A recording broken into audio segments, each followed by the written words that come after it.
almost all the great religions of the world are in some way associated with a drink. Judaism and Christianity with wine, Islam with coffee, Hinduism with the milk of sacred cows, Buddhism with tea. And in one way or another, these sacred drinks are used for sacramental purposes. And a sacrament, defined at least in the Anglican Church as the outward and visible sign of an inward and spiritual grace, is a very common feature of religion throughout the world, although one which is, I would say, highly disapproved of by many people living in the modern West under the influence of Protestantism and humanism. A sacrament, in other words, is a method of giving spiritual power or insight through corporeal means. As, for example, in the sacrament of baptism, Orthodox Christians believe that through the pouring on of water, a physical substance, a person may be in some way united with the power or the grace of God, or that the right formula said by the right person over bread and wine may transform them veritably into the body and blood of Christ, so that whoever partakes of them on the principle that you are what you eat becomes transformed into Christ. Behind the more obvious drinks or sacramental liquids associated with the various religions, there are some religions which employ more potent substances. And so one associates Islam and the whole Arabian culture with the use of hashish.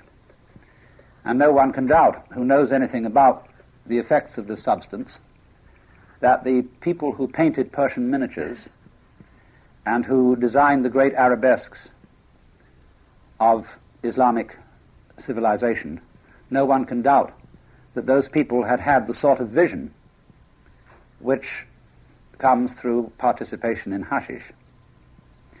Likewise, the earliest Vedic texts of India mention something called soma, and nobody really knows what soma was.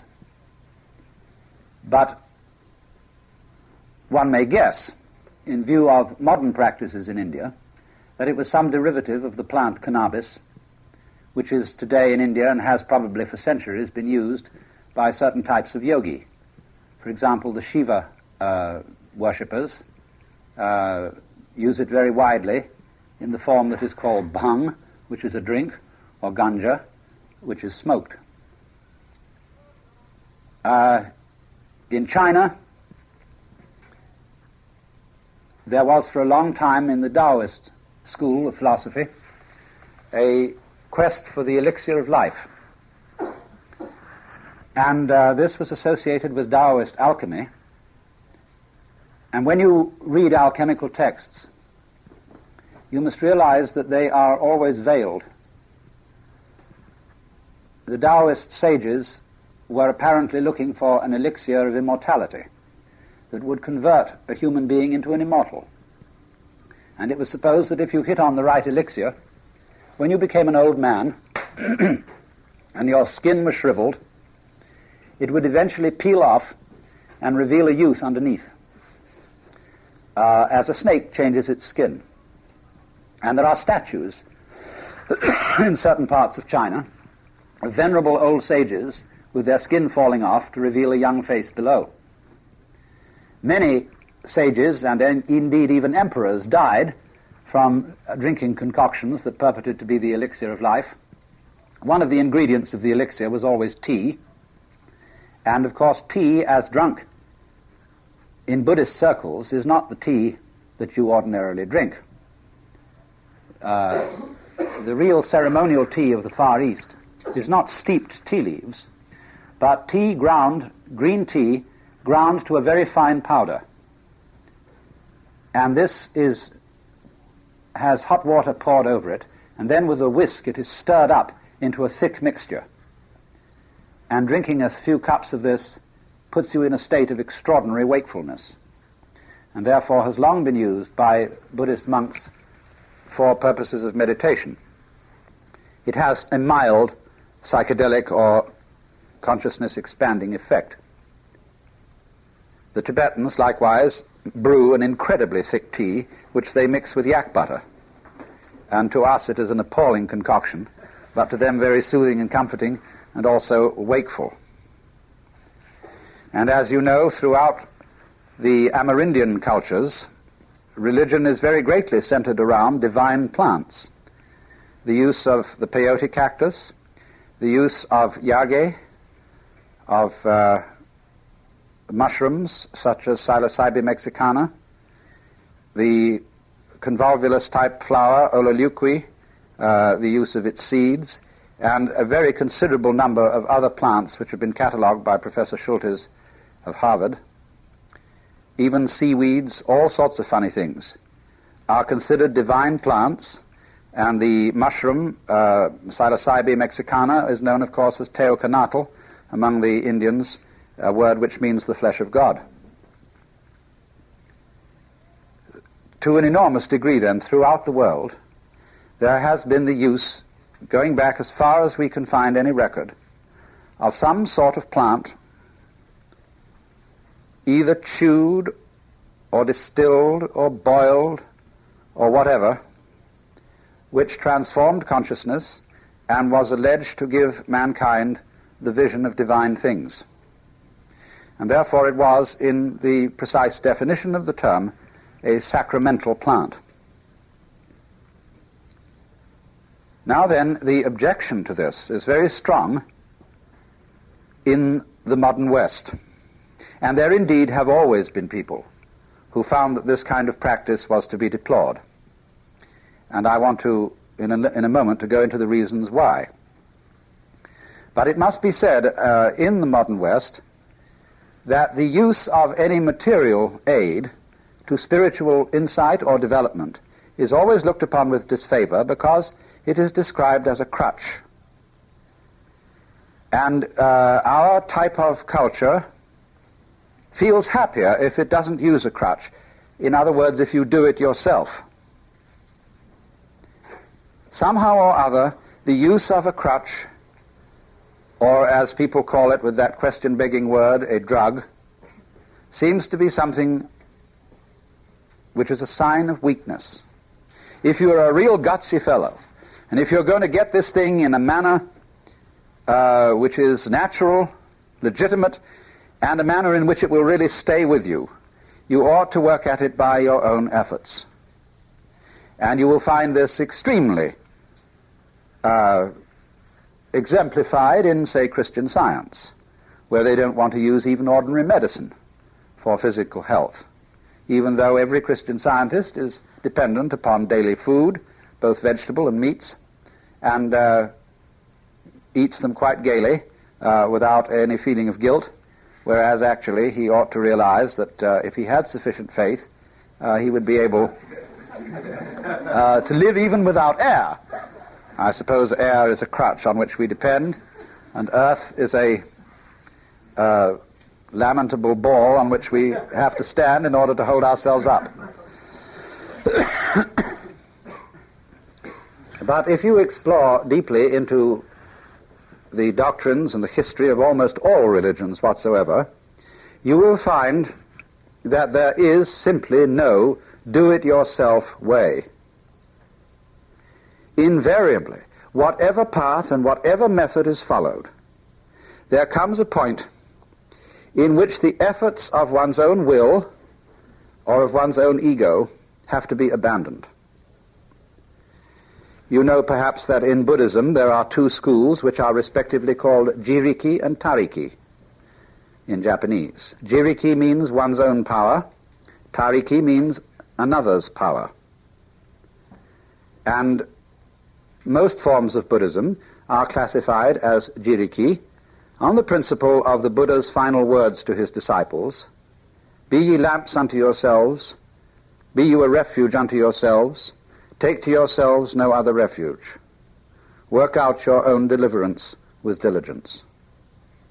And so in Zen, in Tendai, in the Theravada or southern forms of Buddhism, you will always find that meditation practice or spiritual growth is a matter of using relentless effort to control the mind, to be concentrated, and so on. But as this effort develops, its term always is that you reach an impasse in which your will and your ego comes to a state of absolute frustration, where you find that there is nothing that you can do to reform yourself, to make yourself unselfish, which is of course a form of lifting yourself up by your own bootstraps.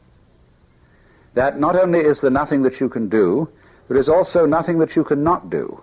In other words, your energy will be as phony as your relaxation. And at this point in the process of yoga or meditation or whatever it is, there must transpire a state of surrender, of total giving up. And it is precisely at this moment that the transformation of consciousness, which all these various religions are after, can come about. Because in one way or another, all of the religions, without any question, so far as I can see, all of the, I would say, the great religions of the world, we might exclude a few weird cults, but all of them are concerned with achieving a state of consciousness which is no longer egocentric. Furthermore, a state of consciousness in which we see through a trick which, during the egocentric state, we always play on ourselves. And that trick is that we become unable to be aware of the relativity of opposites. Black and white, light and darkness, good and evil, pleasure and pain, life and death, all these things, or say oneself and the external world, well, the self and the other, all these things in the egocentric state of consciousness seem to be separated, opposed to each other. Whereas the most elementary logic should tell us that they necessarily go together. In other words, if you are a superior person in any way, morally, intellectually, physically, you have no means of knowing that you're a superior person except through the presence of relatively inferior people. And were they to disappear, you would be in limbo and you wouldn't know where you were at all. The higher always depends on the lower, in the same way as the flower of the plant depends on the soil, the rose upon the manure. And so too the subjective, the self, goes along with the objective, what the self knows, in an inseparable union. But we have managed to screen this out of our normal consciousness and to conduct our lives as if we could make white exist without black and light without darkness and pleasure without pain. But when the egocentric state is surpassed, it is seen that these things all go together. And the curious consequence of this is not that the world is felt to be a mere balance between opposed forces, not a simple compromise, but somehow it becomes obvious when you see the unity of all opposites that the world is transformed into a thing of glory. It's very difficult to explain that logically, but it simply is so with reference to this different kind of consciousness. In other words, what happens is this, that everything that you tried formerly to exclude and to deny and to overcome is seen to be part of a harmonious construction, so that the whole world is seen as profoundly harmonious. That everything in it is as it should be. And this is so difficult to explain to people who don't see it, that very many people who have this kind of experience remain tongue-tied. Not only is it difficult to explain to ordinary people, but it's very shocking to ordinary people, because it seems to undermine all the game rules and all the moral rules of the social order, and to be saying that that evil things and bad things are perfectly all right because they are actually in a secret harmony with the good. And if you understand that superficially, and you are not a very intelligent person or a very sensitive person, you might indeed run amok and justify any kind of conduct whatsoever on the grounds that it's all part of a universal harmony. And this, of course, is why there has, through all the centuries, been a kind of esotericism, a kind of secrecy attached to these deep matters, both to the state of consciousness itself and to the various means of bringing it about, whether those means be sacramental or whether they be some form of meditation, prayer, or other type of spiritual discipline. In both cases, let me remind you, in both cases, there has always been a certain secrecy about it. Or rather, these things have not been taught to people or given to people who were inadequately prepared. And this is a grave, grave problem in the modern world, because we are today living in a world where there are very few secrets. That is to say, scientific knowledge of any kind is of necessity public knowledge, at least public among scientists. There are types of scientific knowledge, of course, which lay people simply cannot understand, because the language in which this knowledge is expressed, say, for example, mathematical language, has to be learned and is difficult to master. And so many popularizations of scientific ideas are at the same time partial falsifications, because these ideas cannot be said in English or French or German, or even though they can be said in algebra. So in a way, all knowledge guards itself, because to understand it, you have to follow, to some extent, the path which was followed by the people who discovered it. But nevertheless, as a result of scientific technology in the modern world, an enormous number of things, very dangerous things, are made available to fools. Not to mention the fantastic powers of destruction which technology has given us. And so it is very difficult indeed to keep secrets in this day and age. Everything has been published. All the mysteries practically have been let out. And in the thought of ancient Hindu philosophers, this would be regarded as a sign of the final decadence of the world, the coming on of the Kali Yuga, or the black destructive epoch at the end of the cycle in which the whole world is destroyed. Be that as it may.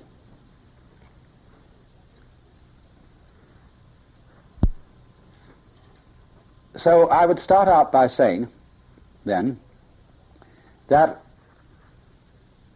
even among those religious or spiritual disciplines which follow along the lines of an extreme exertion of the will, those jiriki or self-power disciplines eventually come to a point which is the same as the tariki, that is to say, those that rely on a power outside the individual will, beyond or deeper than the personal ego. They come to the same place. Of course, really, the difference between the two schools depends upon a definition of oneself. If you start out by defining yourself as your ego, then what is other than you, or a greater power than you, will seem to be different from you. But if you start out by defining yourself as something more than your ego, then the power which transforms you will still be your own. For example, most people define their hearts as something other than themselves. We say, I have a heart, rather than I am a heart. The heart is an engine, for most of us, which supports the existence of the ego. And somehow we have it. It's an engine that goes on in us, like the engine in our car, which if you're not a mechanic, you don't really understand, you just use it.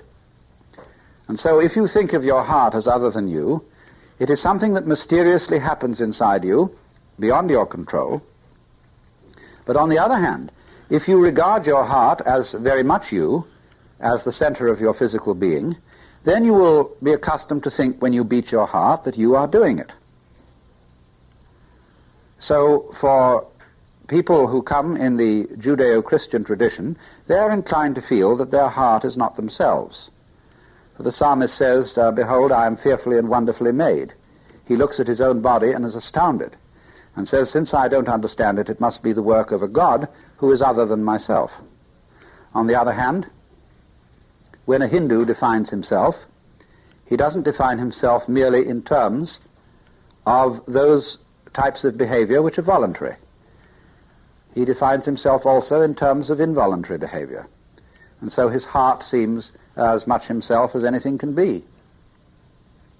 So it's really a matter of semantics as to what is self and what is other within you. It depends where you draw the line. But it seems to me unquestionable that in all spiritual traditions whatsoever, there comes a point at which the personal ego, the individual will, reaches a limit by one means or another, and where it is transformed by something that is not willed but seems to happen spontaneously. The Christians call it grace. The Hindus call it prasad. The Buddhists call it bodhi, illumination. But in every case, it happens of itself, or as the Chinese would say, it is zizhan, of itself so. Spontaneous. So there is really no grounds for objecting to sacraments because they are something that come to us from, as it were, outside, and do something to us which is beyond the control and understanding of the will. It always is that way. But now, this is not an experience in which the will and the ego have no part to play. No part at all. And here comes the danger of all types of transformation of consciousness, mystical experience, sense of union with the divine, or whatever you want to call it, however obtained. It is essential that they be what I would call grounded, brought down to earth, harmonized with everyday life and with human society. And this requires a discipline. Every tradition looks with disfavor upon those who simply steal the divine secrets and enjoy them without some kind of discipline that should go along with it. And thus the destructive effects of all these things are particularly manifested in people who have no capacity for the kind of discipline that must go along with them. And that is true not only of sacraments and divine plants and yoga practices. It is true of all things whatsoever which we might enjoy. Because enjoyment of any kind is really impossible without an accompanying discipline. Just think of a few things which are pleasurable and which can be simply snatched and swallowed. Start with candy. Would there be such a thing as a palatable candy bar unless there were some expert in the making of sweetmeats? Think of booze, you know. It isn't just alcohol that one throws down, that is to say, if you want to have any lining left to your stomach, but skillfully prepared wines and liquors, requiring, based on a long tradition of the vintner's art, which is a discipline. Consider roaring along in a fast car. You will have an exceedingly short career in this thrill if you don't know how to drive, and the car itself depends upon the skill of master mechanics. I can't think of any pleasure at all which does not require an accompanying discipline. take sex. A lot of people do. Just take it like that. And they, I guess, have a kick out of it. But it has no profound pleasure to it unless there is the discipline of an intimate relationship with another human being, which requires a great deal of intelligence. And also the merely physical aspect of sex is a considerable art, which very few people ever seem to learn. That is why our culture has sex on the brain, and is perpetually thinking about it and perpetually obsessed with it in a kind of voyeuristic way, because there is so little satisfaction and so little discipline and so little knowledge of how to use it. So every pleasure whatsoever involves a method of grounding it, a method of integrating it with everything else.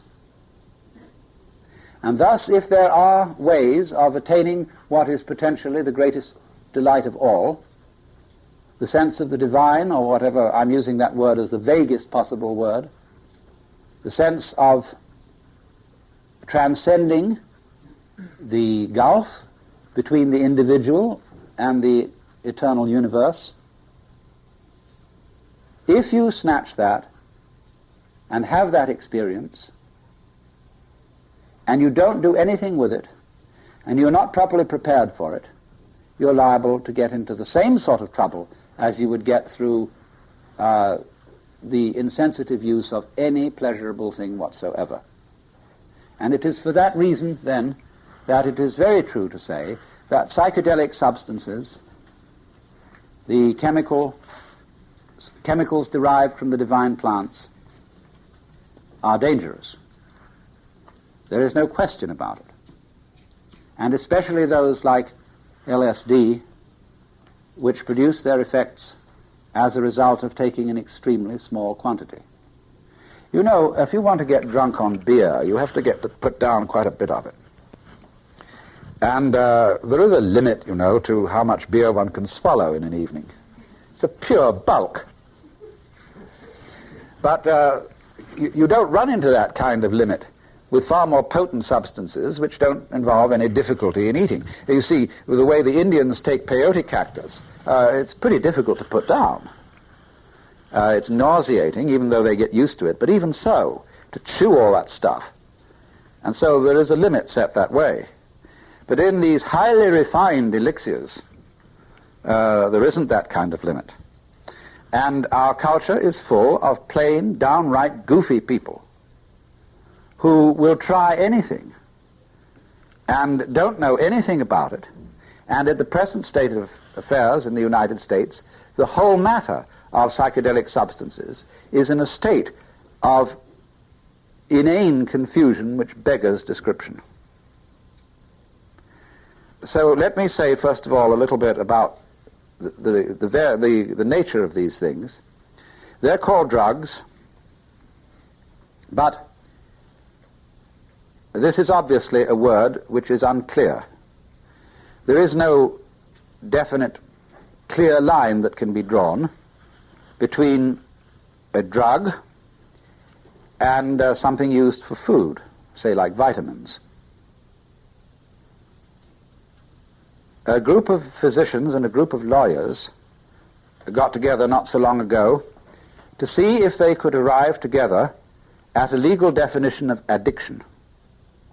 That is to say, dependence upon some chemical.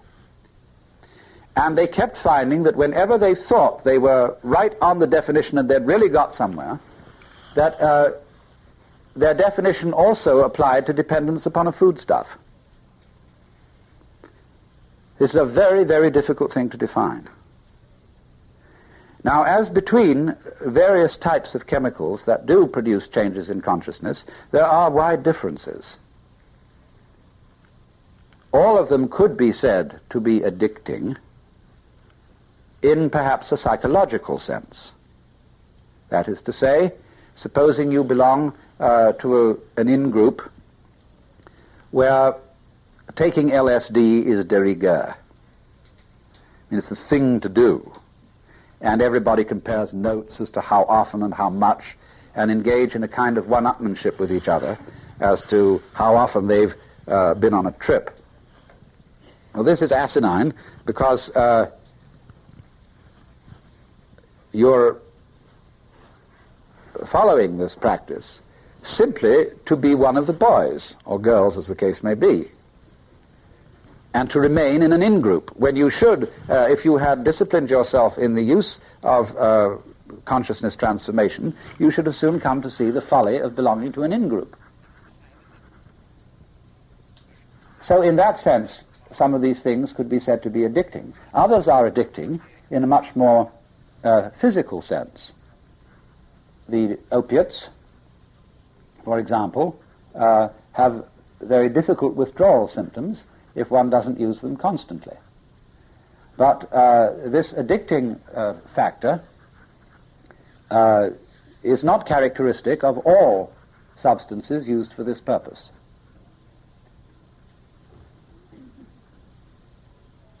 In other words, not everything that is used for the expansion of consciousness is a narcotic. This, of course, is, I'm going over things that to some of you are elementary. The word narcotic means sleep-inducing. And that which makes one soporific, which dulls or dims the senses. So, of course, alcohol is a narcotic in sufficient quantity. Opium, likewise, is a narcotic. It is used for dulling the sense of pain. Morphine is a narcotic in the strictest sense of the word. But substances such as mescaline, which is the derivative of peyote, or a chemical synthesis of the same thing that is in peyote, is not a narcotic. LSD is not a narcotic, psilocybin is not a narcotic from the mushroom, and cannabis is not a narcotic. Because these substances tend to do something very different from producing sleep. They tend instead to produce a peculiar kind of wakefulness, a sharpening rather than a dimming of consciousness. And so they must not be lumped in the same category as things which are true narcotics. And I would say it would be part of the definition of a true narcotic, that is, it is also addicting, as alcohol is addicting, as the opiates are addicting, that you become dependent on them and only with great difficulty can shake them off. The same is true, of course, of tobacco.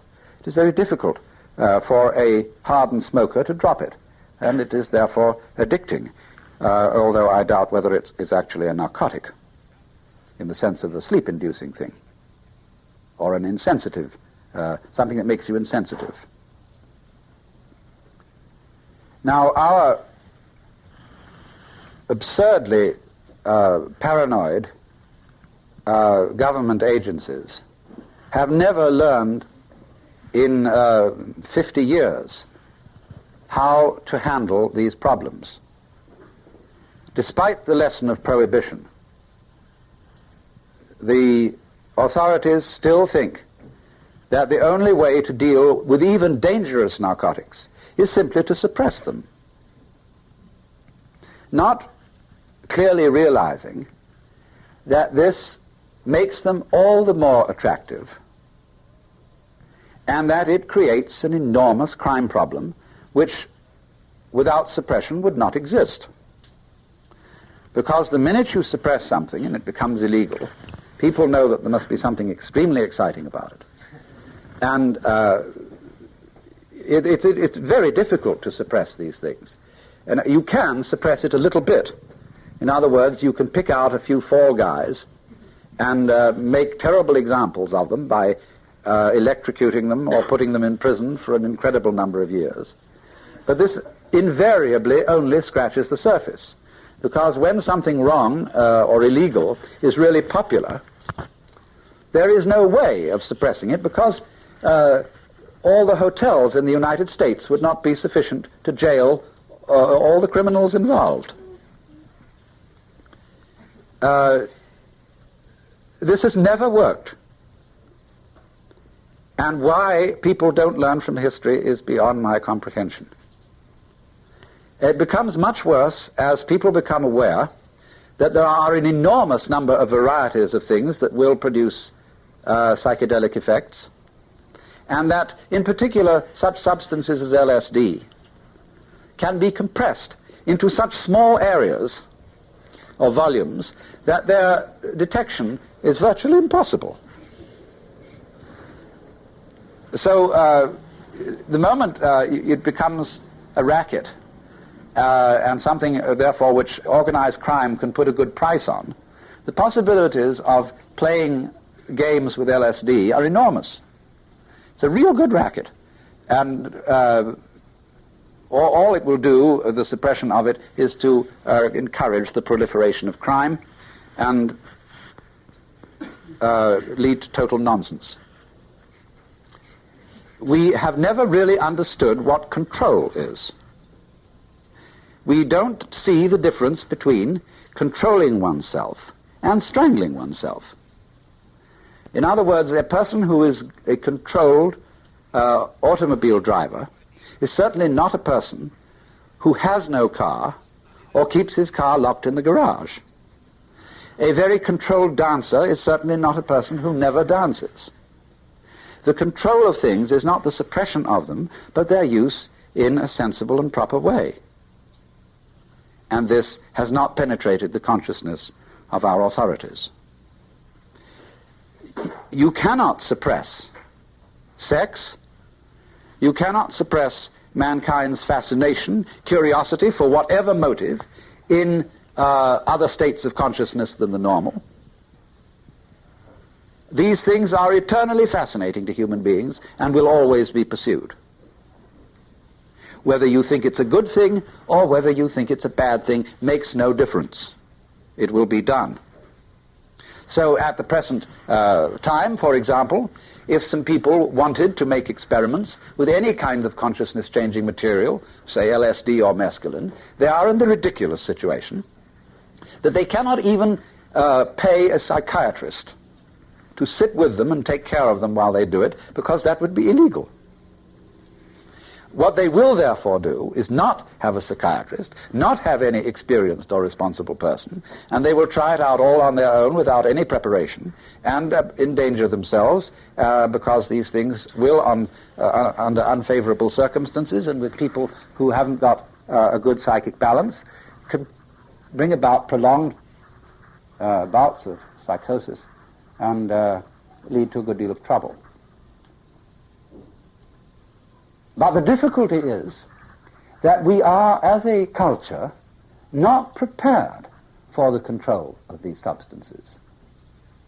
And that is why there is a panic.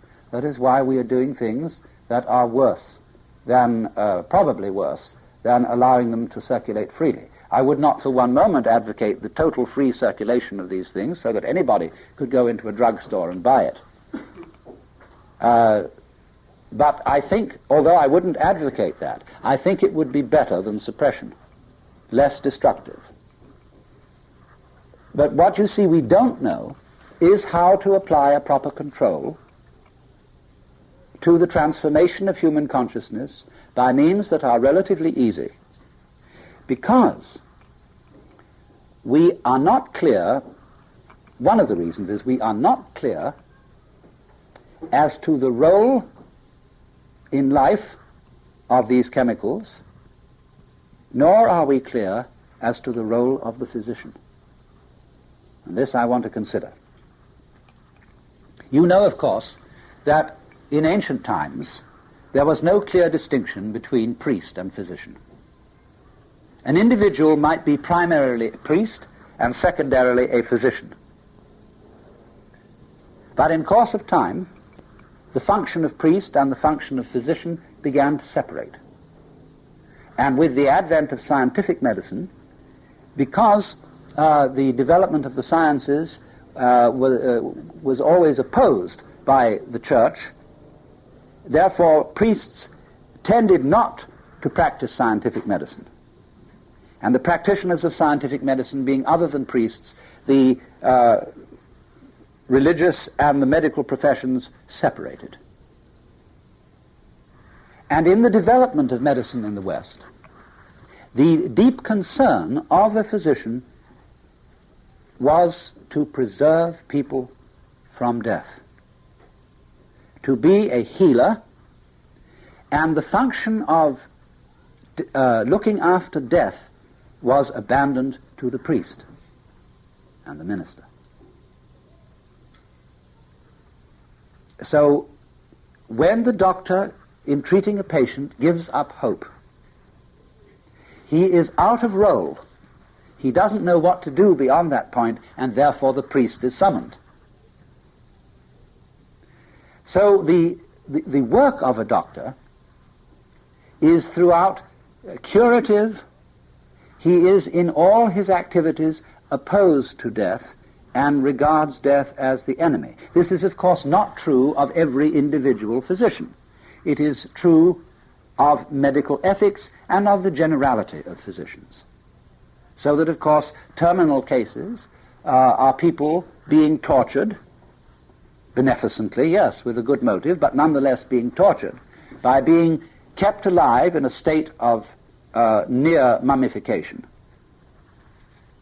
Because while there is life, there is hope, and in the next few days there might be some amazing medical discovery which would cure them, and it would have been a shame to let them die and not reap its benefits. Yes, there always might be. So if this fact that the physician is in general out of role and does not know what to do in the face of death has a very important connection with another aspect of the physician's trade, that he does not know what to do with chemicals or drugs which do not have the function of healing a physical disease. In a way, all consciousness-expanding drugs have something to do with death. Why? Because all spiritual disciplines are, as Jung pointed out, preparations for death. It is a commonplace of these disciplines, spiritual disciplines, that what you do in them is die in the midst of life. You are born again a second time. And that death refers to the death of the ego. That is to say, you leave behind the state of consciousness in which you thought you were no more than an isolated, individual center of consciousness. That drops back, and so in that sense you've died.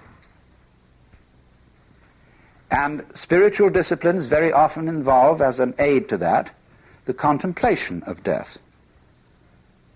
We think it's rather ghoulish nowadays, but monks used to keep skulls on their desks. Buddhists meditate in graveyards. Hindu yogis meditate beside the burning ghats on the banks of the Ganges, where they are always confronted with death, knowing this is going to happen to me. Gurdjieff once said that if anything would possibly save mankind from its idiocy, it would be the clearest possible recognition by every individual that he and all others around him are most certainly going to die. Because this, when it becomes something perfectly clear to you, surprisingly becomes a source of intense joy and vitality, because when you have accepted your own death in the midst of life, it means that you've let go of yourself, and you are therefore free. You are not any longer plagued by worry and anxiety. You know that you're done for anyhow. So there's no need constantly to fight to protect yourself, because what's the point? And it isn't just, you see, that people spend all their time really doing something to protect themselves, like, say, taking out an insurance policy or seeing that they eat properly. It's what we do that doesn't issue in any action at all. The constant inner worry, which leads to no action except more worry.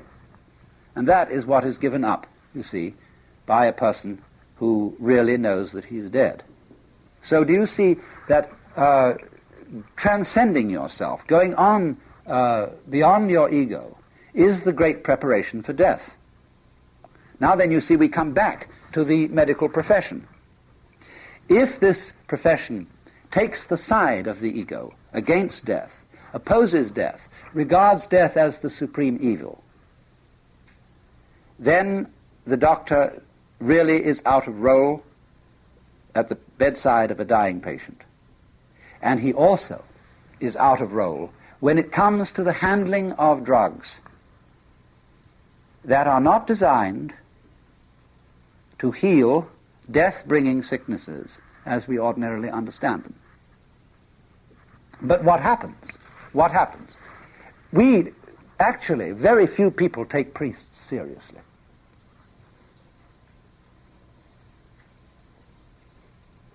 I mean, even church-going Christians. Because this is what happens. When somebody in the family of a good Christian shows signs of mental derangement, the priest is very seldom called in. One calls in a psychiatrist. Why? Because in our culture he's a scientist. And the scientist has a far greater reputation for magical power than a priest or minister. We only call in the priest when all hope is abandoned. The scientist hasn't been able to work. And then say, well, maybe prayer would do some good. And the poor priest gets in there. Now, Catholic priests or Anglican priests, by and large, they are very used to handling death. They know what to do. Come in and open the book at the right place and without any embarrassment proceed to administer the last rites. And really, that's rather good. I mean, here is a man who knows what to do and isn't flustered in the face of death. That in itself has a calming influence. But a lot of people feel that this isn't really the way to handle it, because they don't really dig or understand these last rites. And if the priest is called in only in desperation, this argues that he doesn't have very much power anyway. He may have power to do something with the Lord in the world beyond, but very doubtful in this world. So under such circumstances, both the priest and the physician, and I'm referring, of course, to the priest as he is found in the United States or in Europe in the present day, they need to take another look at death. And to bring out the all-important fact that life without death has no value. Death, as Norman Brown pointed out in his book Life Against Death, death is what confers individuality upon us.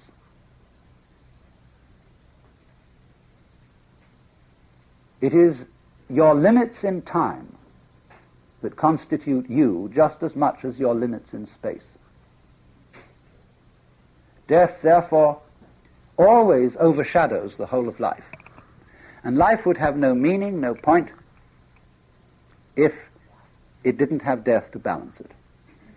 In-breath and out-breath, coming and going, arising and falling, are mutually interdependent. So death is a very valuable and very important thing which is being swept under the carpet. So then, in a culture where priest and physician have become widely separated, the sudden bursting upon us of sacramental substances is an embarrassment to both. It is embarrassing, first of all, to the priest, for many reasons. Because supposing we were to say, psychedelic substances are not the province of physicians and psychiatrists, they're the province of the clergy. Everybody would throw up their hands and say, but these people have had no scientific training. They don't know anything about neurology. They don't know anything about the subtle effects of these things on the human organism. How could they be responsible? And alas, it's true. The clergy have not had training in neurology. And so much the worse for them. On the other hand, the psychiatrists, with very few exceptions, and the neurologists have no training in theology. And most of them, when they talk about theology, they reveal their abysmal ignorance of the whole matter. So the thing absolutely falls bang between two stools, and there is no class of people, although there are individuals, there is no accepted, there is no recognized class of people who might be called for example, theobotanists or theoneurologists. And we very much need the development of such a profession. And until we have it, we will be in a difficult situation as to how to deal with drugs, if you will, or chemicals that do not seem to have as their primary use the healing of a physical disease. But there is a sense in which these substances are medicine rather than diet. What is the difference between a medicine and a diet? A medicine is something you need when something is wrong, when something is out of order. A diet is what you live on permanently. Of course, corrections in diet can have a medicinal effect. But surely there is a very true sense in which we can say that our world, based on the ordinary egocentric consciousness, is very seriously sick, psychically sick. I'm not going to, everybody knows why. We can see it all around us, that we are stark, staring, raving mad, and are busy preparing to destroy ourselves. And that is a sickness which needs some kind of remedy, and maybe even a desperate remedy. The use of things that would lift us out of the egocentric situation could therefore be considered medical, as healing for a social disorder. But again, I would say that they, used in that way, should be used as medicine in the sense that they don't become diet. Because in my experience, and of course in this matter everybody speaks for themselves, but say I consider just myself alone, I wouldn't feel very put out if, say, LSD were to vanish from the earth tomorrow. Because I have discovered that this is not the sort of thing you sort of take every so often, like you go to church, or if you do, but it's something that you can take several times in a gradually diminishing quantity, and then you've had it. Beyond that, it's up to you to integrate your vision with everyday life and with all the various kinds of knowledge. Enough is enough. But there are other people who seem to think that the great thing to do is to start out with a little and then keep on going, making it bigger and bigger and bigger, as if they were looking for something that should lie at the end of the line. And then it becomes a diet. Now, that is indeed getting hooked on medicine. And doctors don't like to hook you on medicine, and very rightly, because the ideal of a good doctor is to get rid of you as a patient. He doesn't want chronic patients, poor people always hanging on to him, always rushing for help. He wants to set you back on your own feet. And that is an excellent principle. This is where the doctor really has something to say to the priest, because priests tend, by and large, to want to hook you. In other words, to keep you coming to church, so that you will pay your dues and the church will prosper. So the more people they can get hooked on religion, the merrier. Now, priests in this way ought to learn from the doctors and try and get rid of people by telling them their gospel or whatever it is they have to say and saying, now you've had it, go away. Because, you see, if you do that, you will create a vacuum, and it will always be filled. Just as when the faster a doctor can get people out of his office, they go around and tell everybody, this man cured me, I didn't have to go back to him. So more people will be coming in. There are always plenty and plenty of people, never come to an end. So, in a way, the religious man ought to handle a huge turnover of people, coming through and going away, coming through and going away. Then he's really working. But he should not get them hooked on the medicine. Indeed, there is a famous Latin phrase, crux medicina mundi, the cross, the medicine of the world. But people get hung up, you see, on the cross. And Jesus didn't, you remember. According to the Christian mythology, Jesus came alive again afterwards. He didn't get hung up, only for a while. And so in the same way, if Christians really believed in the inner meaning of their doctrine, they wouldn't get hung up on the cross either, except temporarily. I am crucified with Christ, nevertheless I live. So also, when it comes to the use of any technique whatsoever, whether it's yoga or LSD or what have you, for spiritual awakening, there applies to it the Buddha's symbol of the raft. The Buddha likened his method, his dharma, or doctrine or method, to a raft. It's also called a yana, or vehicle, hence the Mahayana, the big vehicle, the Hinayana, the little vehicle. And it takes you across the river, of which this shore is birth and death, and the other shore, liberation, nirvana. Now you get on that raft and you go over, and when you get to the other shore, you leave the raft behind. Same way they say in Zen Buddhism. Their technique, the use of the koan or meditation problem, is like knocking at a door with a brick. When the door is opened, you don't carry the brick inside. You leave the brick behind.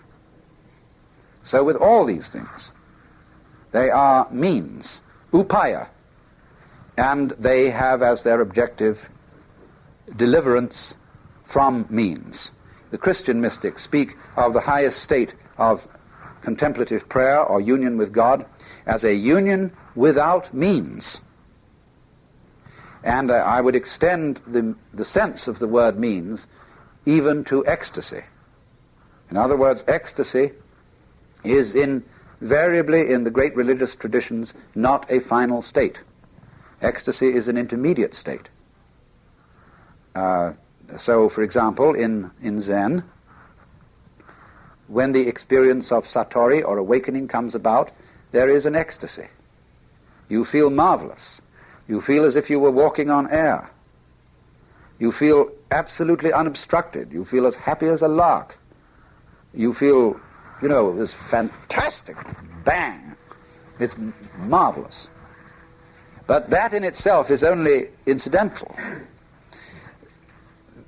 A Zen saying says that monk who has a satori goes to hell as straight as an arrow. In other words, to have it is to cling to it. And if you think that the ecstasy is the important thing, it isn't. The ecstasy is an intermediate stage to bring you back to the point where you can see that everyday life, that your ordinary mind, as they say in Zen, is the Buddha mind. That everyday life as it is the great thing. And there is no difference between that and the divine life.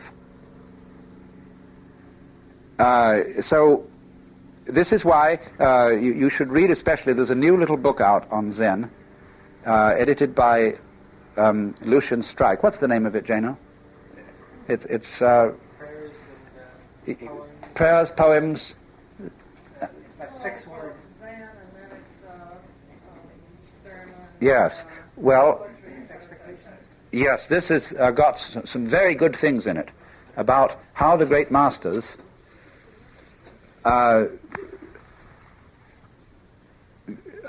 insist that for everything you seem to have attained, every great insight, every great ecstasy, you must drop it, let go of it, and immediately go ahead. Because in the end, thank you, if you think that, here it is, Zen, Poems, Prayers, Sermons, Anecdotes, Interviews, by Lucian Strike and Takashi Ikimoto. Very good. But they insist on the point that so long as you think that there is a state of affairs in which you can say about the big thing, whether it's God or whether it's Nirvana, Brahman, the divine, the Tao, I've got it, you haven't. Because the moment you regard it as some sort of object, some sort of state, some sort of thing which you can lay your hands on, you've put it away from yourself. See, the one thing you can't lay hands on is you. You never find it out. In a million years, you can't find out who it is that wants to find out. And who it is that wants to find out who it is that wants to find out. Never get at it, you see, but that's the thing. It's the thing that is most close to you. As Francis Thompson said, nearer is he than breathing, closer than hands and feet. So what is absolutely central to you is what you can never make an object of knowledge. And so when you finally get to the point that you don't have to have anything, because you're it, and you don't even need to insist on yourself that you're it, because if you have to insist on that, it means that you doubt it. You don't have to go around saying to yourself, be still and know that I am God, or something like that. That's for beginners, see? That's for beginners. But when they really get to the end of it, there isn't a trace, see? No means are left, no methods, no getting hold of it. No meditation, no LSD, no nothing. Because it's just the way it is. But before a person sees that, then means are used, whether it be yoga, whether it be chemicals, whether it be anything else. So let me sort of sum up.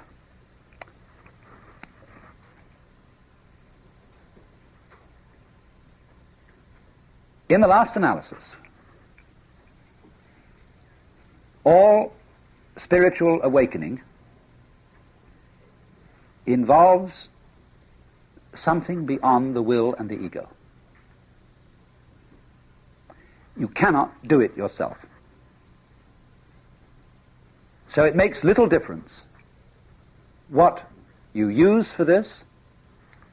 Some ways are easier than others. It's easier if you use theobotany, a divine plant, than if you just bang your head against a brick wall. But with the very ease of it, there is the danger that you may neglect the discipline that must go with it. In the banging your head against a brick wall method, they are sure, at least, that you know the discipline before anything happens. And so that is the danger in a relatively easier way. But of course, as Aldous Huxley once said, to insist upon using the more difficult ways to attain the mystical state is rather like having to burn down your farmhouse every time you want roast pork.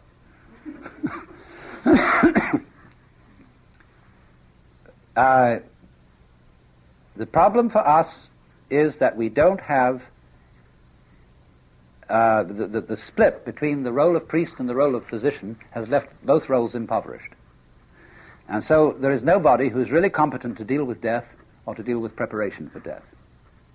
And that's what makes it a problem for us. And finally, that the most subtle danger in all these things, whether it be yoga methods or whether it be chemical methods, is fixation on ecstasy. Not to know how to go beyond ecstasy and beyond looking at the divine as something that one can possess personally. I was saying yesterday that psychedelic experiences tend to have two aspects.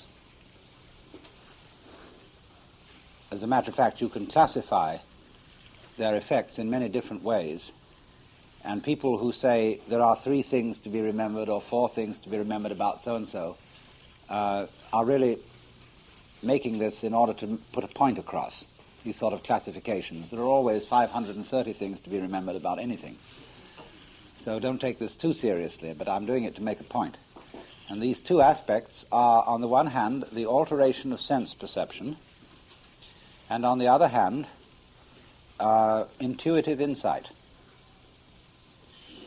And if we could say that the intuitive insight is the aspect of psychedelic experience that corresponds most closely to the natural mystical experience, which does not necessarily involve the types of sensory alteration or alteration of perception so often involved with the chemicals.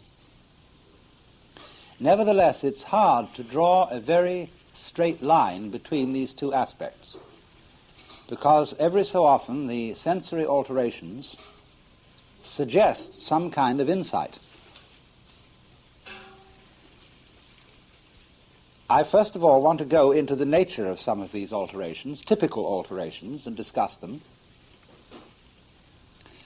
But first, you are aware, I suppose, that these chemicals are often classified as hallucinogens. That is to say, chemicals which generate hallucinations. And this has seemed to me a very bad word indeed, because, of course, hallucination always carries with it some kind of condemnation. It's a pejorative word. And I have rarely come across an instance of where the use of LSD or mescaline or psilocybin has created a genuine hallucination. For a hallucination is the appearance of something to a particular individual unseen by others, which he believes to be part of the real world. In other words, if you saw a ghost, it might be claimed that this was a hallucination, if you took the ghost as really out there. But things like that don't tend to happen. What might be classed as hallucinations are of two kinds. Visions seen with the eyes closed. But of course you know that these are visions. You know that you are under the influence of a brain-altering chemical, and that therefore unusual things are likely to happen, which you are not going to mistake for events in the external world. And therefore, when you close your eyes and behold the most amazing patterns constructed out of jewels, moving with splendid order in the dark, or see infinite complexities of ferns, where the stems sprout fronds, and the fronds sprout fronds, and the frondlets sprout frondlets, and forever and forever and forever, or marvelous arrangements of crystal arabesques, translucent, colored balls moving in space in many dimensions, enormous temples, vast architectural creations with every kind of wall and tower and cauliflower, going on forever and ever through gigantic spaces, getting involved in thistles with prickles upon prickles forever and ever and ever, visions of Persian palaces, of courtyards, of arabesques, of dancing girls and angels and knights in armor, all sorts of fantastic things will appear before closed eyes. But you know all the time that these are visions. And of course they create the most extraordinary questions. What are they? Because although they are visionary, although they aren't there in the external world, they very much are in the internal world, and they must have some kind of neurological basis. What are we looking at when we see those things? This is a question which nobody knows how to answer. For in some way there must be a physiological basis for this kind of patterning. Is it that we are getting a glimpse of patterning processes within the brain, processes which organize our ordinary thinking about things? After all, you know that when you use the telephone and you dial somebody, there is a machinery which handles it all, but if you go and look at that machinery, you'll find it has an extraordinarily interesting design. The patterns of electronic equipment are sometimes very beautiful. But you're not aware of those patterns when you make a telephone call. You're aware of voices, and that's it, and bells ringing. So it may be in the same way that within our minds, our brains, there are perfectly marvelous pattern organizations which we become aware of only under special circumstances. In other words, what one tends to do under the influence of a psychedelic chemical is to become aware of being aware. That is to say, you turn your senses back on themselves. And one is only inclined to do this when there is an alteration in the normal form of perception. That is to say, in seeing, you do not notice your eyes. In hearing, you do not notice your ears, especially if they're healthy. But if some disease should attack the eye or the ear, or some temporary inconvenience, and you see spots in front of your eyes, you know that those spots are within the structure of the eye, and if there is singing in your ear, you know that that singing sound is within the structure of the ear, and this turns the sense upon the sense. So in exactly the same way, if something alters your normal way of seeing things, your attention is diverted from what you see to seeing itself. And this, of course, this awareness of awareness, the turning you back upon yourself, even at this still rather superficial level, is the beginning of a process of self-exploration and self-knowledge. But it takes the little alteration to do it, as it were, to fasten your interest, because when your eyes are seeing perfectly, there is nothing to fasten on, you see. The eye creates a visual space of total clarity and emptiness, although that's all inside your head. And you find it difficult to attend to that which has no distinctive features. But when an alteration is introduced, there is some new distinctive feature to sight. But these are very hard to pin down. I gave you an illustration last night of the feeling that everything is at a funny angle. When a picture, as I said, is out of alignment, you know it's wrong, it's queer. Now, supposing everything gets out of alignment, and everything has a sense of being funny. I don't mean funny ha-ha, I mean a bit funny queer. Everything is just odd. Just a little bit odd. It's as if everybody had suddenly grown pointed ears. And not only people, but everything has pointed ears on it. Little projectiles sticking up from these pointed ears. And, that's elfin. That's foxy. It's something funny. And leaves on trees suddenly have all pointed ears, see? You get this sort of impression. It's very strange and very hard to pin down. So one of the first inquiries that is always interesting in the psychedelic state is to discuss with yourself what is the difference between this way of seeing things and the normal way. And you can get a group of people sitting around and talking about that. And it becomes one of the oddest conversations because people can't quite pin down what it is. They all agree there's something funny. Everything's a little bit off, and yet it looks the same as it should look, but it's off. And what do we mean by that? We really don't know. And it would be very difficult to establish a physiological basis for this. It might be done. But you see, it's like, as in the same way as when you put on colored glasses, everything becomes colored with the color of the glass. And soon your consciousness will start to eliminate that effect. And it will begin after a while to look normal, as it does when you wear sunglasses. So in the same way, if you put on a glass for every sense that you have, and the name of that glass is funny, everything will look funny. And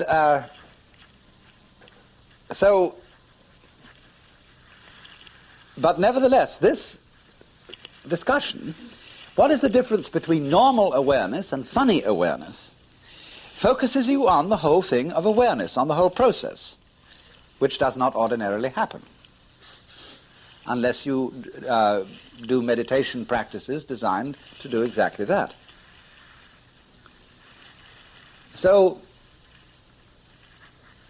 another thing that is comparable to this that happens is what I would call the feeling that everything is significant. Now, this is a funny word. Taken literally, significant means something which serves as a sign, which signifies something other than itself.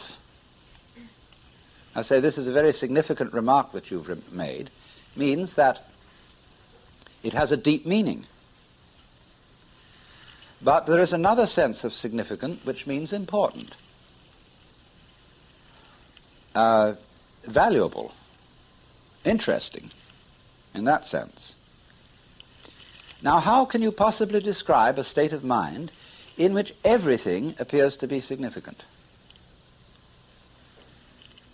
Logically, this is absurd, just like everything being off-center at a funny angle. But nevertheless, however absurd it is logically, it is nevertheless a characteristic of this state. For example, let's supposing somebody reads. Somebody sits down and reads poetry. Well, you see the meaning of the poetry in the ordinary way. But you also see a lot more than you normally notice. That is to say, every tone and texture of the reader's voice, every clearing of his throat, every pause to take a breath, every gesture is integrated into the poem. It becomes important. It becomes significant. It is as if there were some sort of signal system in the brain which attaches cues to various experiences, so that you know, for example, the difference between a direct experience and a memory.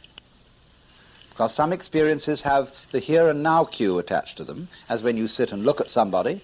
Other experiences, as when you close your eyes and remember the face of a friend who's not here, they have the memory cue attached to them. So you know that that's not a here and now. Well, so in a similar way, our experiences, we attach to them cues. Important. Notice this. There are other cues, unimportant, don't bother. Or perhaps no cue at all. Now here in this state of consciousness, everything gets cued. Everything. Everything you look at becomes important. And you realize that it's only an arbitrary kind of human scheme of selection that says these things are important and those are not. Because everything is important to something. You then get this curious sense, you see, that it doesn't really matter what you look at or what you listen to. Anything will do. Only there does remain a residue of value judgment, so that you're still capable of saying, I would rather look at this than at that. But if it so happens that you, just for the sake of experiment, choose to look at what you would rather not look at, it in turn becomes absolutely fascinating.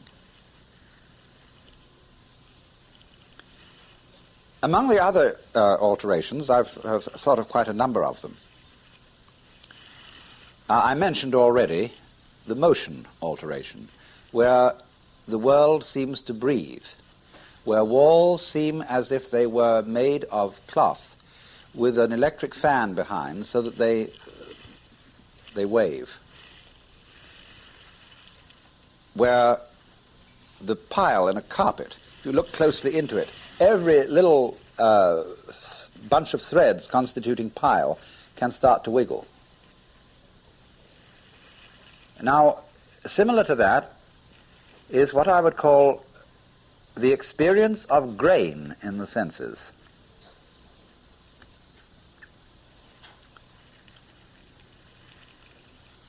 Once I was in this experiment, and I was looking at the mullions in windows, like here, you see.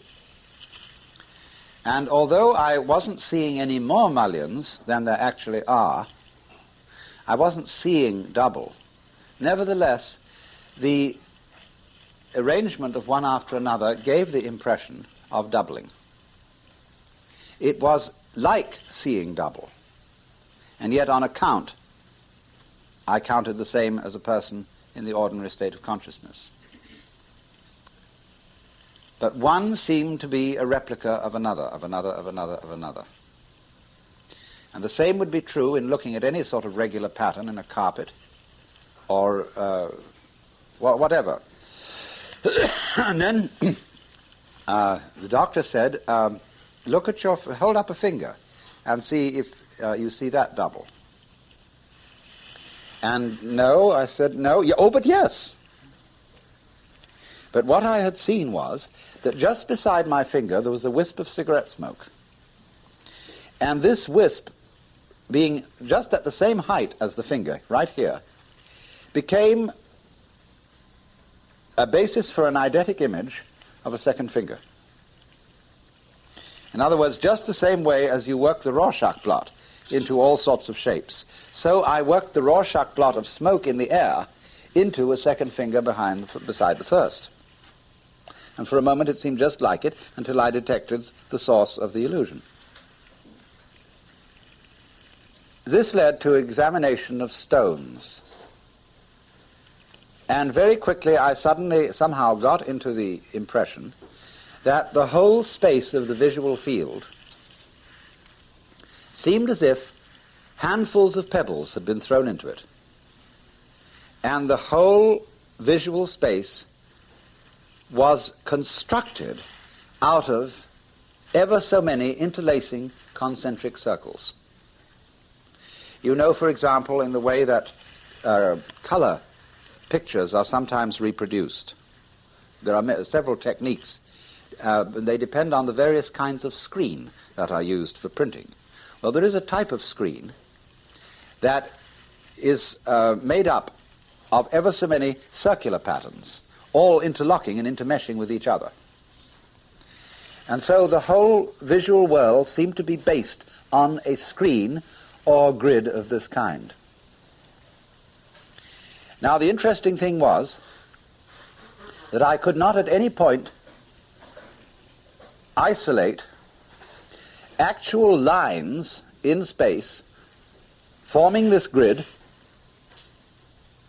which did not coincide with some ordinary sense-perceived object. In other words, there was nothing to be seen that would not ordinarily be seen. And yet my eyes had organized what is ordinarily to be seen into this pattern of ever so many concentric circles. It's as if, in other words, when you listen to an alarm clock, you know, the old-fashioned kind that go click, clock, click, clock, click, clock, click, clock, click, clock. Now they don't. They go click, click, click, click, click, click, click, click, click. But you hear click, clock, or tick-tock, because your mind resents the monotony of tick-tick. And then, you know, very afterwards you can rhyme doggerel to this clock, and you can hear tunes in it. It becomes the beat, and you fit tunes in with the beat and things like that. Well, in just the same way that you do that, so your eyes can organize what they see into patterns which we would say in the ordinary way aren't there.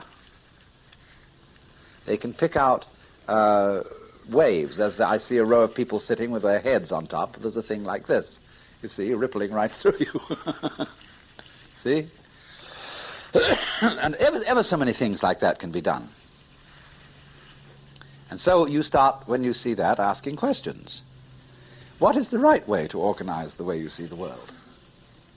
Everybody running around and agreeing, of course, that they see the world the normal way and the proper way. Yes, but is this actually so? After all, it's an agreement. Supposing we had agreed to see it a different way. See, because the world, as I've often said, is essentially an enormous Rorschach plot. It's profoundly wiggly, except in places where men have tried to straighten it out by building straight walls, straight highways, and so on. But the natural world is wiggly all the way through, including our own bodies. Well, how are you going to interpret these wiggles? How are you going to decide how much of a wiggle constitutes one wiggle? What is a unit of wiggle? You see? So, we, apparently what has happened in the course of many millennia is that persuasive human beings have said, well, now, look, this is the way it goes, and everybody's got to agree with me. Surely this is the way it goes. And everybody says, because this guy is kind of rough, yes, that's right, that is the way it goes. And so, whether these people were powerful physically or powerful persuasively, we've all more or less agreed to see the world the same way, although we have not agreed yet, you see, to speak the same language. We're still using an enormous number of different languages. But these things, you see, these organizing patterns which we project upon the world are, as it were, languages of another kind. They are patterning methods, methods of thinking, structures of thinking, which we use to organize the external world in exactly the same way that one uses the string bag of longitudes and latitudes in which the world is hung to organize it, or the celestial latitudes and longitudes to organize the stars. These webs, these grids, are fundamental to organized thinking about the world. Numbers, you see, are a similar kind of patterning. And the mathematician knows all kinds of patterns, lattices, matrices, and so on, which can be used for organizing things. So, another aspect of this grain experience in the senses is what I would call pointillism. You know, pointillism is a school of painting that was invented in France, especially associated with the name of Seurat, where the painting is composed of minute dots in many colors. And this is a very common psychedelic phenomenon, similar to the concentric circles that I just mentioned, to see everything consisting of points. Once again, you are not able to specify, actually to put a needle point on any one of these points. And yet everything that you see, the ordinary vision of the world, seems to be made up of minute dots. And you begin to wonder. You know that after all you have many nerve ends. All over your body there are endings of nerves, and these are especially sensitive in the retina. And you wonder, am I becoming aware of the multiplicity of my nerve ends, of every single unit that picks up the external world, and therefore I see in the external world a point corresponding to each one of my nerve ends that picks it up? Well, it might be that. But as you think about that, you are liable to get fascinated with the idea of one nerve end. One point, one, as it were, basic unit of sensitivity. And I have christened this basic unit the eeny-weeny. The eeny-weeny is a fundamental, you might say, unit of conscious life, sensitive life. And when you begin to think about this one unit of conscious life, very extraordinary things begin to happen. Because you realize, well, we've got really down to simplicity now. We've got this, as it were, one fundamental point, which is what is called in Hindu philosophy a bindu. B-I-N-D-U. Bindu is an atom, but not a physical atom in the sense of what our physicists mean by an atom. This is an intellectual atom, the finest that any grain can get. It's almost like the Euclidean point, having position but no magnitude, except that it isn't quite as abstract as that. The eeny-weeny is very much alive. It is a unit of and I use this word to indicate what is common to all senses. A unit of sight, of sound, of touch, of taste, of smell. And all these senses, as you begin to realize with psychedelics, are really one sense, specialized in 5 different ways. That's why you, in certain cases, hear colors, see sounds, and so on. It all seems to go together. Well, of course, it would, because they're all specializations of our basic sensitivity. All senses are fundamentally a sort of touch. So the eeny-weeny is this fundamental unit of touch. Now, as you know about a neuron is such that it can give either yes or no as a message. That is to say, either it fires or it doesn't. So then the eeny-weeny is like that. It's either black or white. But you begin to see that it's both, because black always involves white and white always involves black. So this eeny-weeny is one but two-faced. Also, its being one implies all the others. One implies many, because you can't think one unless you can think many. You can't think many unless you can think one. The concepts are inseparable. One doesn't mean anything unless you know what many is. Many doesn't mean anything unless you know what one is. So suddenly the eeny-weeny, being one, implies all the others, and being itself, it implies an outside which is not itself. But if you can't have the outside without the inside, in other words, if you can't have the space around the eeny-weeny without the eeny-weeny, and you can't have the eeny-weeny without the space, then somehow it's very difficult to say that the eeny-weeny, the one little unit, and everything else are different. They're not. They go together. And this leads you into the most fascinating of all aspects of psychedelic experience, which I will call the experience of relativity. This gets us back to significance. What is important? Now, we human beings think we're important, and that we have a very complex civilization, that our libraries, our cities, our organizations, our institutions, our nations, our wonders of religion and philosophy and art and architecture and so on, is the most complicated and the most significant thing that ever existed on earth. And when we look at and realize that there are little cells in our bodies that have a sort of independent civic life, and that there are all kinds of microorganisms, which when we see them, we don't see the familiar human shape. We see something more or less globular. We say, well, that's a very primitive shape compared with the shape of man. It doesn't have a highly organized nervous system as ours, and therefore is obviously an inferior creature. But with a psychedelic, you have time to think about things you don't ordinarily think about. You say, now, not so hurry, not so hurry. How do you know this thing isn't as complicated as you are? You haven't really looked. Start looking. And we know a scientist can start looking, and he can find that one small, tiny microorganism is very complicated indeed.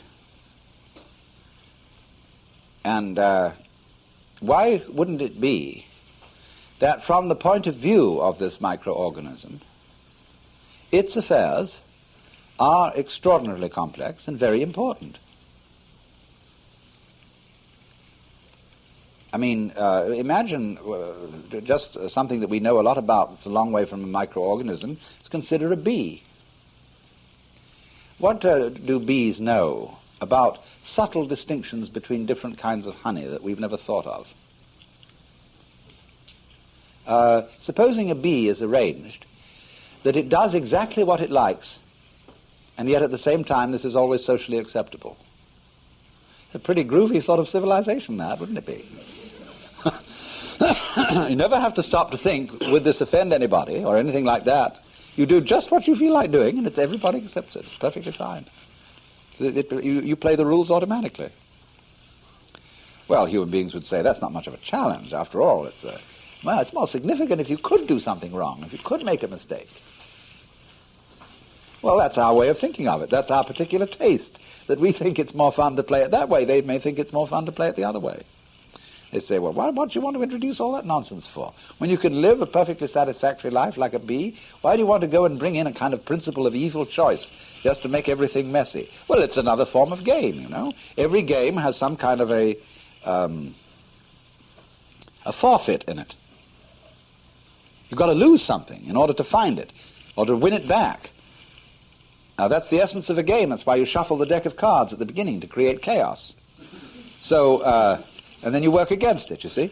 So everybody has something, some kind of thing that's a forfeit to play their life game. Otherwise there'd be no game, you see. We think it's important to survive. Well, it isn't. Yeah, but we say so, you see. It doesn't make the slightest difference whether you live a short time or whether you live a long time. After all, here are these fruit flies, Drosophila. They come and go, come and go, come and go with extraordinary rapidity, generation after generation in a few days. And from their point of view, this is perfectly satisfactory, normal life. How do you know? Because I think the same about myself. And if I cannot assume similar processes in other creatures which are going on in me, then I'm reduced to total solipsism. That is to say, there are people who argue that although you can learn Chinese, you will never, however much you study Chinese and however much you speak with Chinese people, you will never do anything really that understands Chinese, because you weren't born with it. You were always translating it into English. And so you're permanently precluded from understanding another culture. Well, you can carry that argument right down to understanding another person of your own culture. You say, well, he's another person, and you never really know another person. And so we all are broken up into island universes which have no real communication between each other at all. Well, the only reason I reject that is that it affords that basis is a game rule which has very little play in it. In other words, it's like it's as boring as tossing to see whether it will be heads or tails. But the assumption that other people and other cultures really can be understood, and that the further assumption that things that are not human, that maybe insects or mammals or fish also are highly civilized, is a far more interesting assumption than that they're merely creatures of no importance. But so you see, though, that it is an assumption that we ought to go on living, and that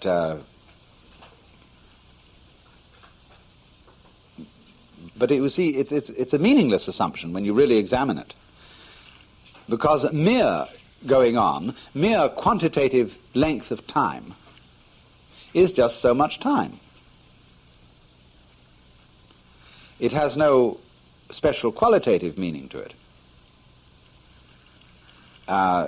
So we say a person died a glorious death.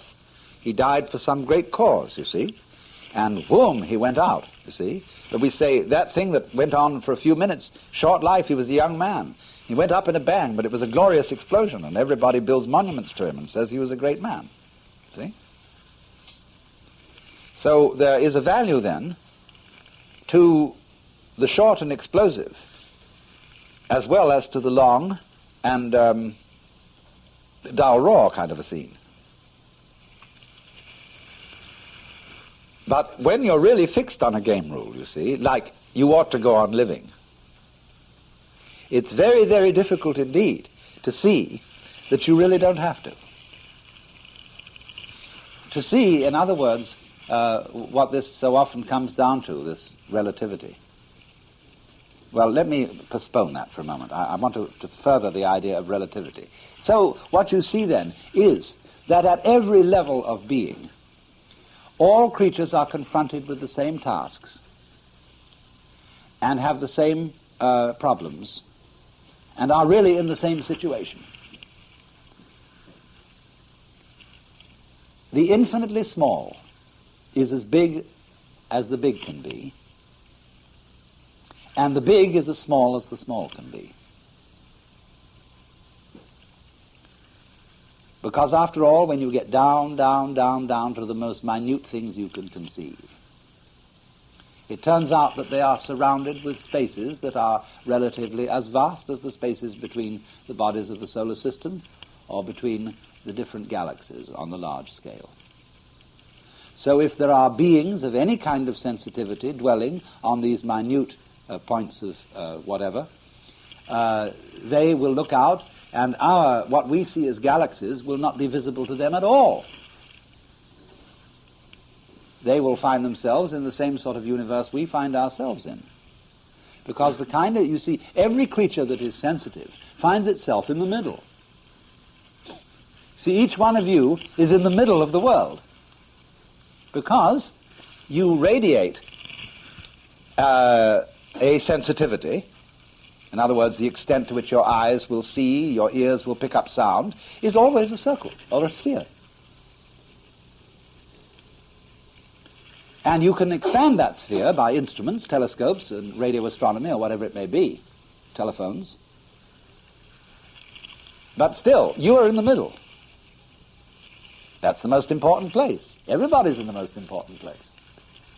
The middle. And we say man is the measure of all things. It's a funny feeling that man stands in the middle. Of course he does. He knows, as it were, so much higher than himself and so much lower than himself. Probably equal in both directions. So much bigger, so much littler. So when you get down to very tiny, that thing too feels in the same place that you do. But you might say, oh well, but really it's very tiny, because after all we are fairly tiny, and there may be, in other words, beyond all the galaxies that we are aware of, vast systems that we have no knowledge of at all, and they are after all bigger. Are they? Are you sure? Bigger? Or are they just the same place? You see? Eventually you can construct a scheme where you get bigger and bigger and bigger, and that bigger is the same place as the tiniest. It goes round in a circle. That's, you might say at first, difficult to think about, but it is a perfectly logical concept. Perfectly simple, only it's unfamiliar. So is the sense, you see, as this grows, you realize that everything is in the same position. I remember I was thinking about this once, and at the same time listening to Hindu music. And the concept of this immense relativity was really moving in me. And I was full of marvel at it. And it was somewhat terrifying. And somehow the Hindu music is very deep stuff. You have to have quite a trained ear to go and see that it is something just as profound as anything written by Bach or Beethoven. But I suddenly said, you know, there are moments in this music when God himself calls out for help. I don't know what I meant by that, but something like this. In the Hindu philosophy, as you know, they believe that God plays hide and seek with himself, and that he, for as it were half the time, whatever time is, anyway, half of it, he gets lost deliberately and forgets that he's God. And he gets as lost can get, you know, which is the end of experience that we call the screaming mimes. And that's when God calls out for help. Well, immediately he answers, of course, because he wakes up and finds out who he really is. But what you begin to see through this relativity thing, that everything is central, everything is as important as everything else, however big, however little, you realize it's all God in the same position. But now that begins to scare you, because you say, well, I can't believe that I'm God. That would surely be very blasphemous, because after all, I'm not very good, and God's supposed to be good, and I am not very powerful, and God is supposed to be all-powerful.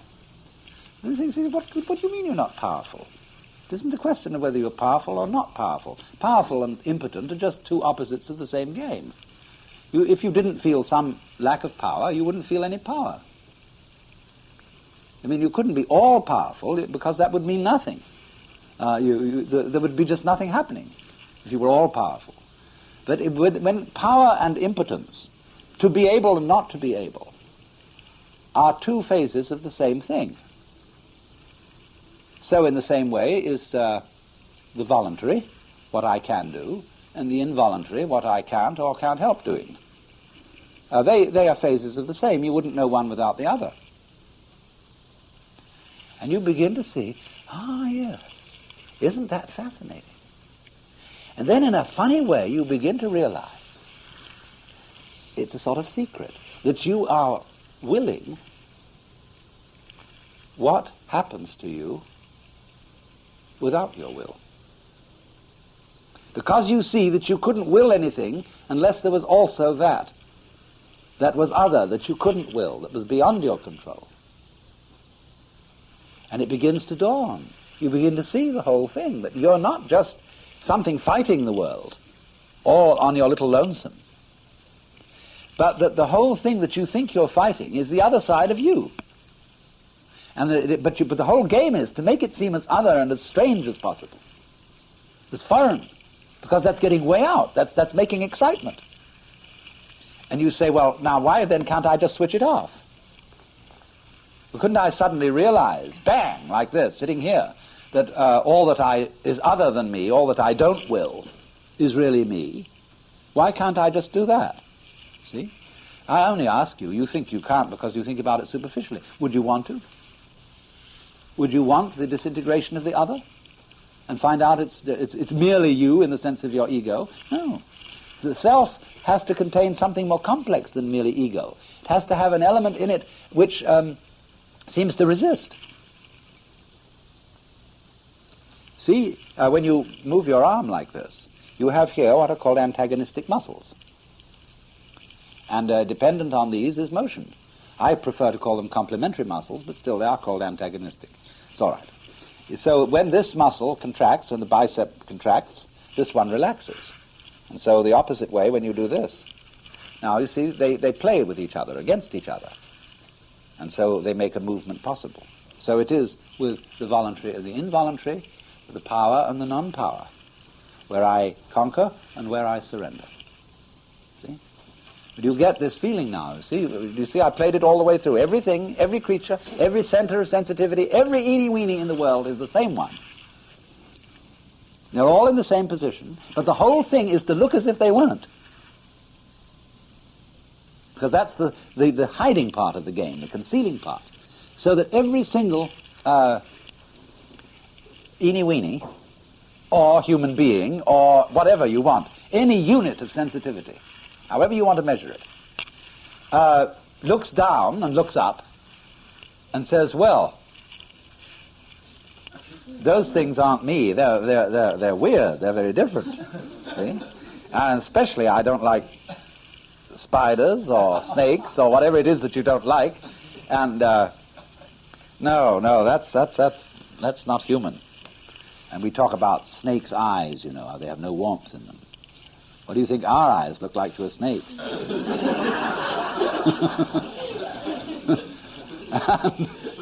And, I've often said, what about how do the teeth of a gorgeous girl look to an oyster?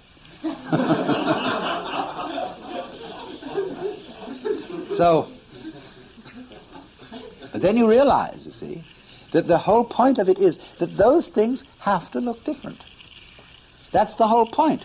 That if you didn't feel they were not human, and they were something else, you wouldn't know you were human. And so they, on their side, look at you. And you, as a human being, have some claim, although it's probably merely relative, to be the most predatory monster on earth.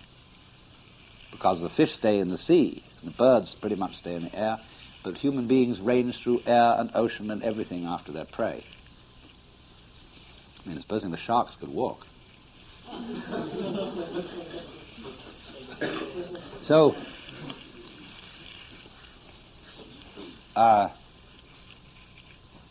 when all this starts in, you begin to experience an extraordinary kinship with all other forms of life, and not only kinship with insects and worms and bacteria and so on, but also with people. Because you begin to see that everybody is faced with the same problem you are.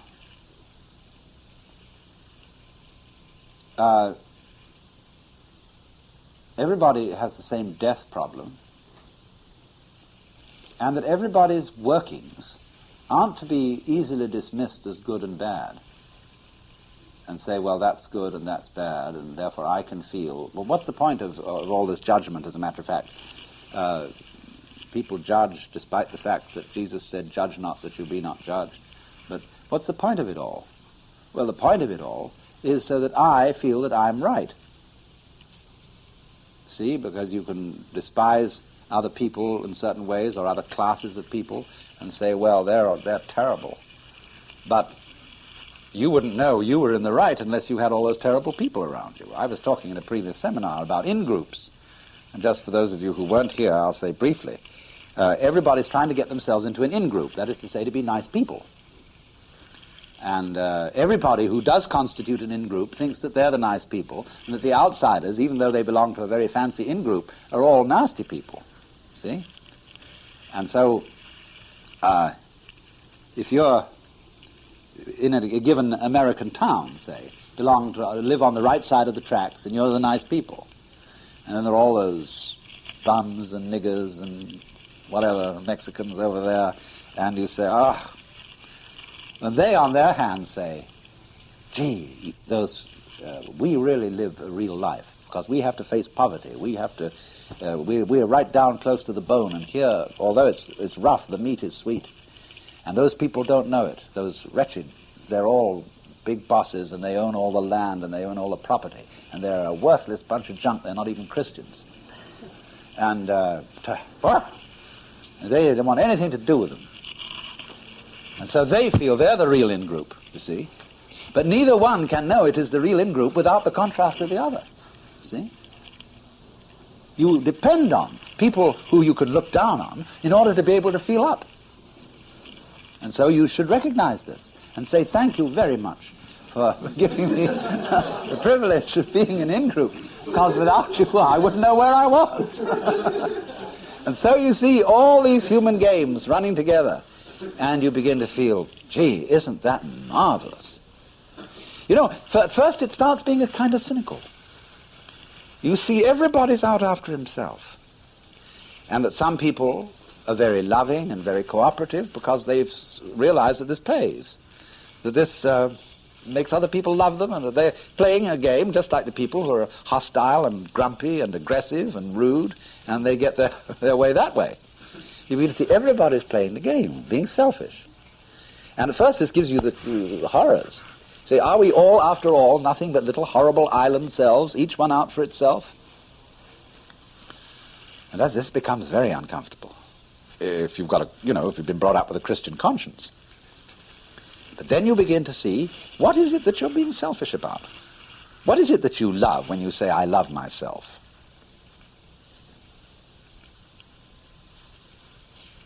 Well, this becomes exceedingly puzzling. You realize that what you love when you love yourself is always some other object than yourself. You like eating ice cream. You like beautiful views. You like your house. You like your friends. You like kissing beautiful girls. You like this, but it's all not me. See? You suddenly realize you can't separate yourself that you love from everything else that yourself implies. Then, you begin to wonder which end is up. But it soon clarifies. And you suddenly see the whole thing, and this can become, with psychedelics, a very, very vivid thing. The whole universe is a colossal energy play, going this way and that way, totally indestructible. And it's all you, and you didn't know it. But it doesn't mean you're the only one. This thing proliferates in millions and millions of centers, but it's all one center. And you can get the physical sensation of the thing being an enormous, as it were, sort of center of light, of joyous, whooping, glorious, loving, boom, like that. Huh? And this will only usually last for a few moments, where you feel you've actually put your finger on the center of reality. And it's this tremendous luminous energy. Just beautiful. And then, as this passes off, you see, as it were, the reflected glory of this in everything you look at. And at that moment, you see, in the experience, you begin to come down.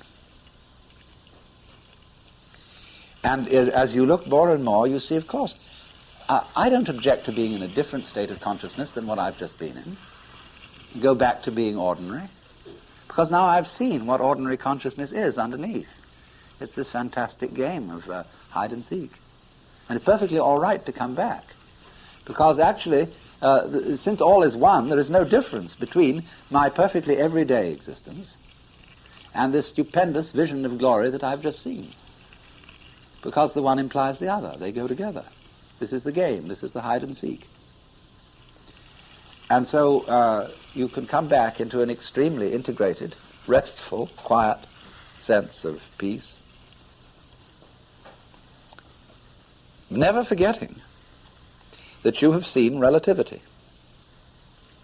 and that relativity is the key to the fundamental unity, because that which is related, all extremes are related to each other in a polar way. They are not things that are separate from each other, as if they, opposing forces of light and darkness, came from such opposite ends of the cosmos that there wasn't even a joining point between them, and met in a clash. It is rather that as a flower expands from a center and blossoms, you could draw diameters across it, picking out opposite petals, but they all come from the same center.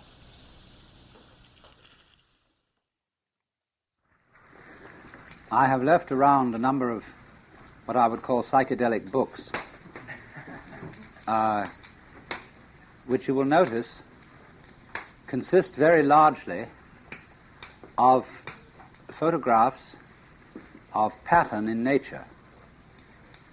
Crystal structures, shells, bone structures, leaf structures, animalcules, erosion patterns, patterns in marble, all kinds of pattern in nature. Because for some reason or other,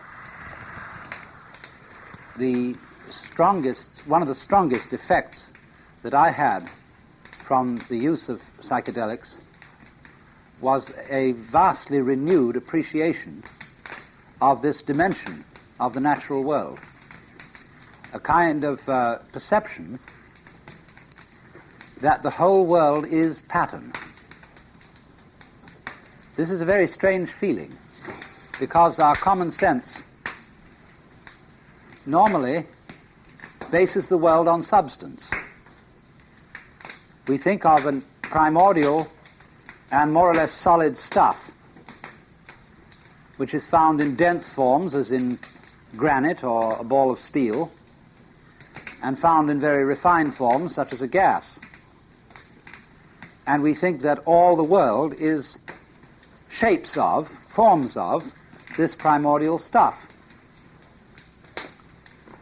But one of the extraordinary consequences of using psychedelics is that everything suddenly turns into transparency. I think that's what some physicists have tried to say. I'm thinking of Sir Arthur Eddington in particular, when he remarks that it seems to turn out that the stuff of the world is the same as the stuff of our consciousness. As if awareness itself and material substance were really not different. And whatever this means scientifically, the psychological implication of it is somehow to make the physical world lighter in every sense, somehow less heavy, less burdensome, and lighter in the sense of more permeated with light. If you look, for example, at those reproductions of Persian miniatures that I brought out, you will see what I mean by the vision of the world as being lit interiorly, illuminated from within. But the interesting thing about this from a scientific point of view is that the physical description of the world does not require the concept of substance. It requires only the concept of pattern. Because upon physical analysis, all substances, however solid, are finally described in terms of patterns, the patterns of their molecules, atoms, electrons, and so forth. And it is always the description of the pattern that seems to count. Common sense seems to urge us to ask the question, but what's the pattern made of? In other words, if we see everything reduced to a lot of circles or winding lines. We want to know what are those lines made of.